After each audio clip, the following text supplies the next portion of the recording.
E aí, então, o que a gente pode fazer para tentar não diminuir a dor, porque a dor é importante que seja sentida, que seja vivida, né? Inclusive, Aline, é importante que você traga isso para sua paciente. Olha que interessante agora o que a gente vai falar. Porque muitos pacientes chegam para mim e dizem, nossa, não, eu tô bem, né? Parece que nem aconteceu. Mas muitas vezes a gente não se permite sentir aquela dor, né? A dor é tão dilacerante, a perda é tão comovente, isso mexe nas nossas entranhas, naquilo que a gente considera mais básico, que é a vida, né? Que a gente não consegue se permitir sentir, né? Então a gente vai trazer aqui estratégias para que essa pessoa consiga verdadeiramente vivenciar esse luto. Não é que eu vou forçar ninguém a ficar triste, nada disso, mas é que a gente precisa trazer para superfície os sentimentos que muitas vezes a gente coloca lá no... A gente esconde embaixo de um monte de bagunça. E eu sei disso porque eu já tive, né? Eu tive um bebê que nasceu e viveu 14 horas, e depois eu tive 2 perdas gestacionais. E eu sei, né? A última, mesmo tendo sido assim poucos dias, fez com que eu vivenciasse toda a dor das perdas que eu não vivi. E foi muito difícil para mim. Então, quando a gente coloca todas essas questões em cima, a gente não se permite essa dor, viver isso realmente, porque a gente tem que ser forte, porque a gente tem que dar conta, porque essa é a mulher que vive hoje no nosso tempo contemporâneo. A gente se impede também de viver outras alegrias, né? Tudo fica um pouco mais morno quando a gente não consegue viver a tristeza realmente.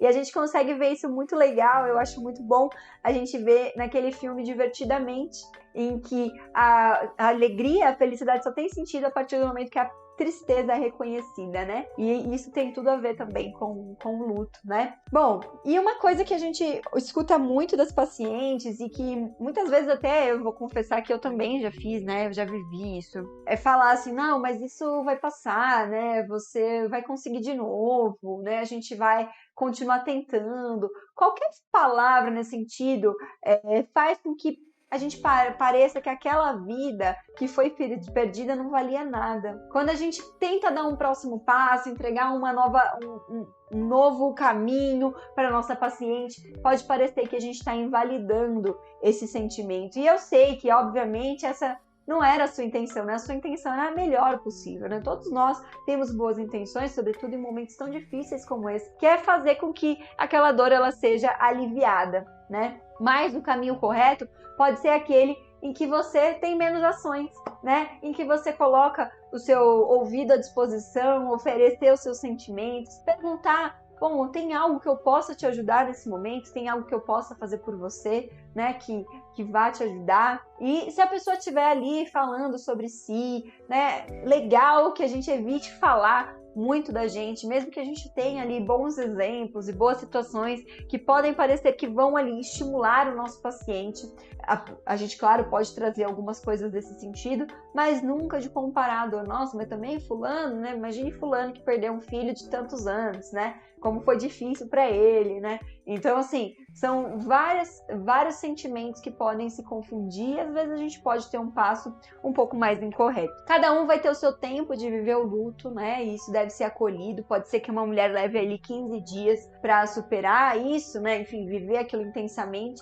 E pode ser que outra leve lá 2 anos, né? E ainda também não esteja pronta para tentar novamente. Muitas vezes esse luto vai ser apressado ali pela ânsia de uma nova gestação, né? Seja porque essa mulher já tem uma baixa reserva ovariana, seja porque ela tem pressa, porque ela tá na idade, porque enfim, ou enfim, só uma necessidade mesmo que ela sente dentro dela. E isso pode ser uma complicação a mais, porque isso evita muitas vezes que esse luto ele seja vivido. E uma coisa que é extremamente importante no nosso trabalho, e eu acho que a maior colaboração que a gente pode trazer para o nosso paciente é estimular que os pais falem entre si sobre a sua dor. Afinal, gente, menos reconhecida que a dor de uma mulher que perde um filho, né, dentro do seu ventre, é com certeza a dor de um pai que sequer teve contato com essa vida, né? Então, ele mesmo acredita que essa dor não é legítima. Eu não posso ficar triste, imagina eu ficar triste. Ela que estava carregando o bebê, né? Eu tenho que estar aqui para apoiá-la. E aí ele coloca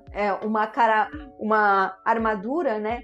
Para que ele não toque no assunto, para que ele não envolva ela, para que ela não sofra mais. Esse estímulo, quando a gente traz isso para os nossos pacientes, alivia a dor dos dois. Porque muitas vezes, como eu disse, um não fala para o outro porque tem medo de machucar.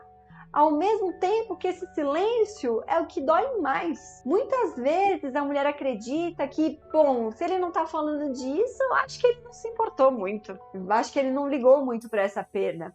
E quando as pessoas conseguem expor, né, os sentimentos de maneira clara e honesta, normalmente eles descobrem que eles compartilham muitas dessas emoções. Então, uma coisa que é extremamente importante que a gente pode trazer aí para nossa paciente, que é, na verdade, um alento bem importante, é isso, estimular, né, os dois pais comunicarem-se entre si e vivenciarem aquele luto, né, conseguirem expor as suas ideias, porque ninguém melhor do que eles vai conseguir sentir aquilo verdadeiramente. É importante a gente falar que nesses casos dificílimos, a gente nunca pode abrir mão de indicar uma assistência psicológica para os nossos pacientes, tá? Por melhor que eles pareçam estar, isso não tem como não deixar marcas inesquecíveis. A mulher nunca vai esquecer. Teve uma perda gestacional, né? Tem histórias aí. A minha sogra a mãe dela teve uma perda gestacional e fala-se dessa criança até hoje, né? Teve 8 filhos e teve lá a filha tal que a minha mãe perdeu. Então, assim, essas pessoas, elas fazem parte, né? Esses bebês, mesmo que eles não tenham nascido, eles fazem parte desse contexto familiar, né? Eles são reais, eles são legítimos e humanizá-los é extremamente importante, né? Então, esse é um papel que a gente pode trazer para o nosso paciente.